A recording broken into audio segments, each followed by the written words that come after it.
O gerente de uma papelaria notou que, para cada centavo de desconto dado no preço de um tipo de caneta, são vendidas por mês 10 canetas desse tipo a mais. Então, aqui está uma informação bastante importante: cada centavo de desconto ou de diminuição no preço aumenta em 10 o número de canetas que vão ser vendidas. Tem 10 canetas a mais sendo vendidas. E aí a informação que seria como o início do nosso problema é que ele cobrando R$ 3 por caneta, vende 1.000 unidades. Então aqui eu vou fazer uma espécie de uma tabela. Preço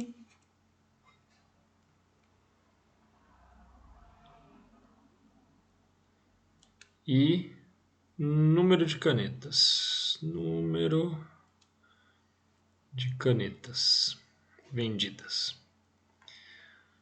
Como eu falei, é uma espécie de uma tabela que eu vou tentar estabelecer relações entre as duas quantidades. A princípio ele falou o preço 3.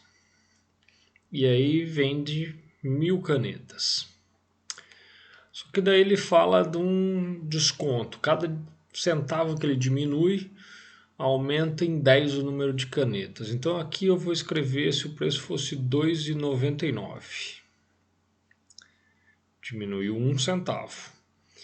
Ele, o gerente, venderia 1.010 canetas. As 1.000 anteriores mais 10. Esse valor R$ 2,99, eu vou falar que dos R$ 3 eu diminuí um valor de 1 centavo. E que nesse valor 1.010 eu peguei as 1.000 canetas e acrescentei um valor de 10 canetas. Vamos ver se você entende o meu propósito aqui. Se eu diminuir 1 centavo, passar 2,90, eu vou vender 1.020. Aumentou mais 10. Novamente eu vou olhar para esse valor, pensando que ele é 3 menos 2 descontos de 1 centavo. Você diminui 2 centavos, mas são 2 de 1 centavo. E esses 1.020 são as 1.000 canetas iniciais mais 2 aumentos de 10 canetas na quantidade que está sendo vendida. Então, peraí, tem uma relação entre os dois? Sim. Se eu falasse agora que o preço é R$ 2,97, a quantidade de canetas seria 1.030.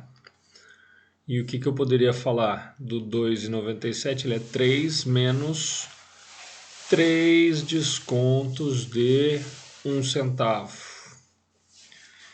E os 1.030 são as 1.000 canetas iniciais mais um aumento de 3 vezes as 10 canetas que cada centavo de desconto aumenta. Então, se eu tivesse pensando agora num preço 3 menos x vezes 0,01. Essa é a quantidade de centavos que eu diminuí. Qual vai ser a quantidade de canetas vendidas? 1.000 mais x vezes 10. Porque para cada centavo que eu diminuo no preço, é a quantidade de 10 canetas que eu aumento na quantidade vendida. E aí você tem que entender o que é a receita que ele pediu, com base nas condições afirmadas para que a receita mensal obtida com as vendas seja máxima. Cada caneta deve ser vendida por quanto? o que ele receberia se ele vendesse a R$3 cada caneta, vendendo 1.000 canetas? 3 vezes 1.000, 3.000 canetas. O que seria a receita dele nesse segundo caso? Os 2,99 vezes as 1.010. O que seria a receita no terceiro caso? 2,98 vezes 1.020. O que vai ser a receita aqui?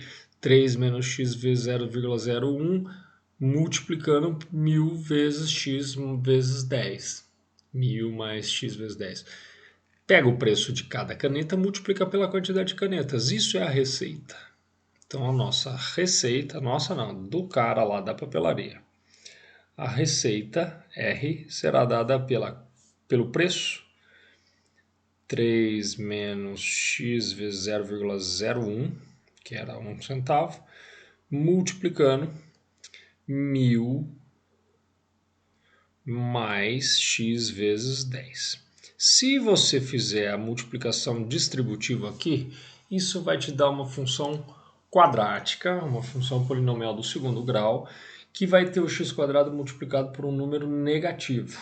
E, portanto, o gráfico da tua parábola, a função que representa aí a função quadrática é uma parábola, vai ser um gráfico que tem a concavidade para baixo. Vou fazer aqui só um esboço dos eixos y e x. Só que aqui vai ser o x mesmo, que vai ser a quantidade ou de centavos que eu diminuo ou de dezenas de canetas a mais que eu estou vendendo. E o y não é y, é a receita. Então no y está a receita e no x está o x mesmo. O gráfico que a gente vai ter é uma parábola que vai ter a concavidade voltada para baixo. A gente está interessado em achar o máximo. Só que ele quer saber qual o valor de cada caneta. Ela deve ser vendida por quanto?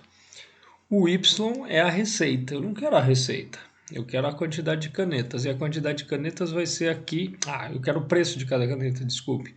Vai ser aqui. Esse é o preço, essa é a quantidade. O preço depende do x. Então eu vou ter que achar primeiro o x do vértice. Para daí pegar o valor do x, substituir aqui e ver qual que é o preço de cada caneta.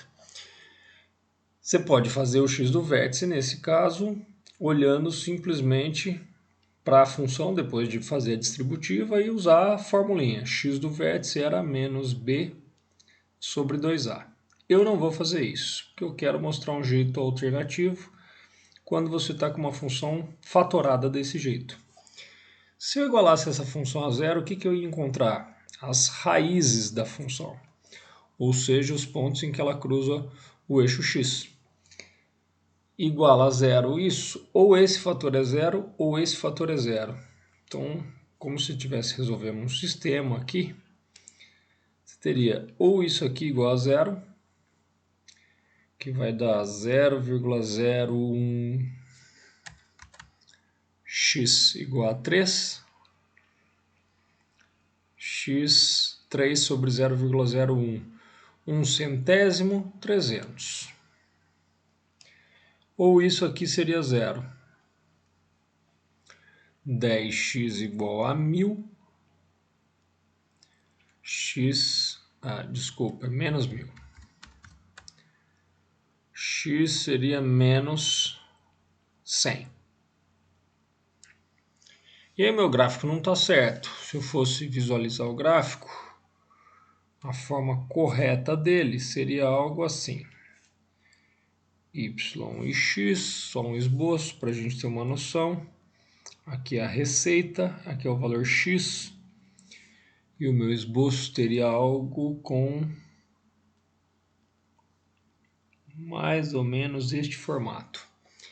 E essas duas seriam as raízes.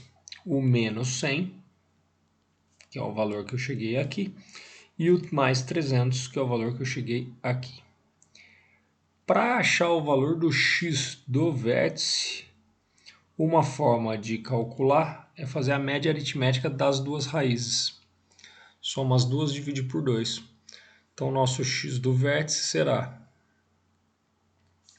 menos 100 com mais 300 dá 200, menos 100 mais 300 dividido por 2.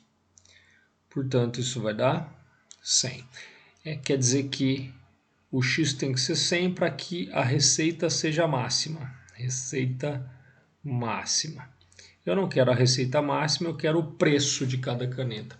Se o x é 100, pego esse valor e substituo aqui, porque aqui está o preço de cada caneta. Preço da caneta. Então substitua lá o x por 100, isso aqui vai virar 100. 100 vezes 0,01 dá 1. 3 menos 1, a caneta vai ser vendida por R$ 2 para que a receita seja a maior possível.